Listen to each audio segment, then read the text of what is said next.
നമുക്കൊരു പൂളുണ്ട്, ഓ അതും ഉണ്ടോ? പ്രൈവറ്റ് പൂളുണ്ട്. ഓ ഓക്കെ, അത് കൂടെ കാണാം.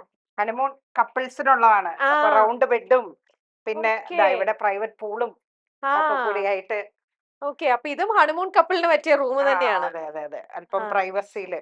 യെസ്, എല്ലാരും ഉള്ളൊരിതല്ലല്ലോ അതെ, നമ്മള്. അതെ, അവർക്ക് വേണ്ടത്. ഇറങ്ങാനായിട്ട് ഓക്കെ, അതിന് അങ്ങനെ. വേണ്ടിയിട്ട് ചെയ്തിരിക്കുന്നു ഈ ഒരു റൂം. ഇനി ചേച്ചിയുടെ അടുത്ത് ഞാൻ വേറൊരു കാര്യം ചോദിക്കട്ടെ? ആ, ചേച്ചി എനിക്കൊരു 23 ഇയേഴ്സോളായിട്ട് എനിക്ക് ചേച്ചിനെ അറിയില്ല. പരിചയമുണ്ട്. ഇല്ലല്ലോ, അറൗണ്ട് 20 ഇയേഴ്സ് ആയിട്ട് ആ അറിയാം. ആ അന്ന് മുതലും ഇന്ന് ഞാൻ കാണുമ്പോ ചേച്ചിയെ കാണുമ്പോ എപ്പോഴും ഇങ്ങനെ ചിരിച്ചോണ്ട് വളരെ ചേച്ചി ഞാൻ കൂടെ കാണുന്ന എപ്പോഴും കടയിൽ വരുമ്പോ തന്നെ സ്റ്റാഫിന്റെ അടുത്തൊക്കെ ആണെങ്കിലും ചേച്ചി അവരോ കാണിക്കുന്ന സ്നേഹിക്കുന്ന രീതി, അവരെ ചേച്ചി കൂടെ നിർത്തുന്ന ഒരു രീതി, എല്ലാരോടും ചേച്ചി എത്രത്തോളം സ്നേഹത്തോടെയാണ് ഇങ്ങനെ പെരുമാറുന്നതൊക്കെ. അതുകൊണ്ട് തന്നെ ഞാൻ ചോദിച്ചോട്ടെ, ചേച്ചി ശരിക്കും ചേച്ചിയുടെ രീതി എങ്ങനെ, ഒരു ലവ് ലാംഗ്വേജ് എങ്ങനെയാ ചേച്ചിയുടെ ഇഷ്ടമുള്ള? ഇപ്പൊ ചേച്ചിക്ക് ഒരാളോട് സ്നേഹം തോന്നുമ്പോ അതെങ്ങനെയാ ചേച്ചി കൂടുതൽ എക്സ്പ്രസ് ചെയ്യണേ?